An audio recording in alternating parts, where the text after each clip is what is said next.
Day 73 of the Carnivore Diet. Today is weight loss wins, and I'm going to show you some of what I've been eating this week. Welcome back. If you're new here, I'm Karyn, and my husband Dan and I are currently on a personal journey to improve our health toward retirement. I'm on a carnivore diet. Dan is on a ketovore diet. If you're new here, we really appreciate you being here, and would you please consider hitting the subscribe button if you get any value out of this video. Saturday for me is talking about weight loss and anything that I feel like is going on regarding that in the last week. If you've been around, you know that I cut caffeine out about 10 days ago, and I feel really good. So I'm just going to keep going with the decaf, I think. And we're doing the caffeine challenge until October 5th. I'll do my final evaluation then, but so far, so good. Also, if you watched the midweek video, midweek motivation this last Wednesday, Thursday and Friday, I cut out dairy. I'm cutting it out for a whole week to see if that helps with my inflammation. And I believe so far it has helped a bit with the inflammation, but the jury is still out. I won't decide until next week. But inflammation isn't the only thing that's down. This week I lost another 2 pounds on the carnivore diet. Slow but sure. Slow and steady wins the race, right? So 2 more pounds makes my total 23.7 pounds. And I'm hoping to up that this next week. I'm hoping some of these things that I'm doing to help with inflammation and everything will show on the scale as well. Other than that, this is going to be a quick video today. I'm going to share some things that I have eaten this week and a really super duper easy soup type recipe for the fall. But first I want to share with you something I saw on Facebook. This is a saying that really kind of touched me, and maybe it will you too. If you want it, you'll make time. If you want it, you'll take action. Excuses are for the mediocre, and you're anything but that. Go out and make it happen. I love that.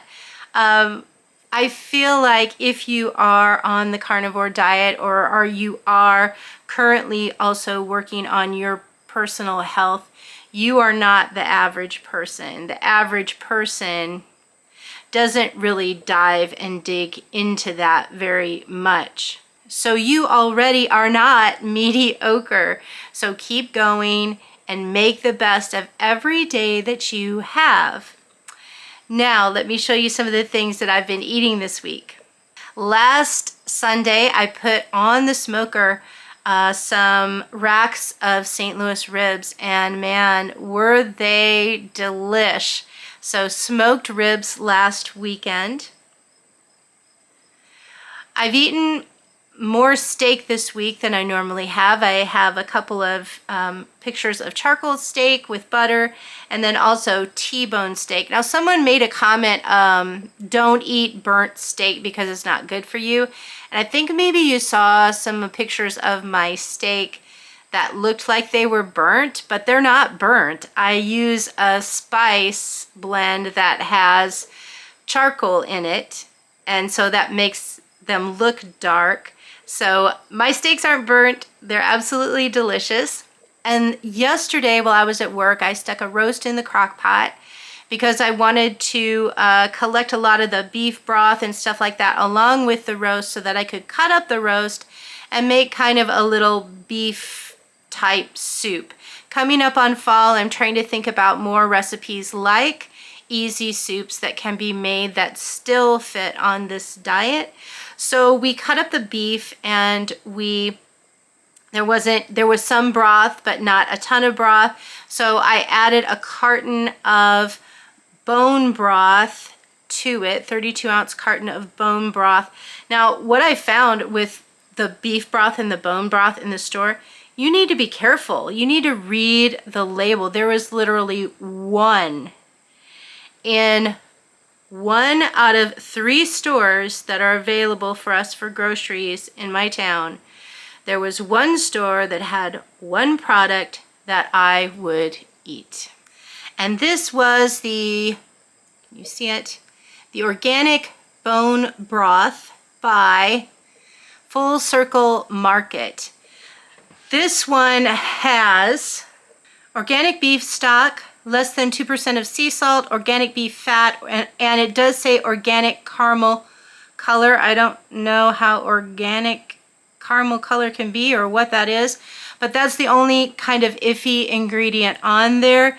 Other bone broths and beef broths and chicken broths in the store, if you look at it, they will contain things like vegetables, carrots, onions, whatever, and it's not called stock. I looked at some bone broth that actually has all of that junk in there too. So you need to be, unless you're making your own bone broth or beef broth, you need to be careful in the store and even read the labels on those. And just a quick note on that soup, if you wanted to thicken it, because it was pretty thin, my intention was to thicken it, but Dan had to be somewhere at a certain time, so I had to just use the thin broth that I had put in there. But if you want to thicken it, you can thicken it with beef gelatin. So this is the beef gelatin that I got, that I was going to use to thicken it. Basically, it's about 2 teaspoons of beef gelatin powder to every cup of broth or sauce that you want to thicken. But I was reading that you shouldn't add it directly in. You should take a couple of tablespoons of water, let the gelatin bloom, put it in there and let it kind of bloom for a few minutes, and then add it into whatever soup or sauce that you're trying to thicken. So I'm going to try this next time because this could actually make a fantastic gravy, I would think, if you wanted to have gravy on your meat at some point. This Wednesday night is when we're doing our live with Greg from My Weight Loss Life. Starts at 7 p.m. Central Standard Time, so click in and join us there. You'll learn a lot more about Dan and I, not just what I share in these videos every week. That's it for this update on Saturday, and there's still time to go out and make something good happen for somebody else yet this week. I will see you on Wednesday on the live show. That is going to be the midweek update. So we'll see you then. Have a great weekend.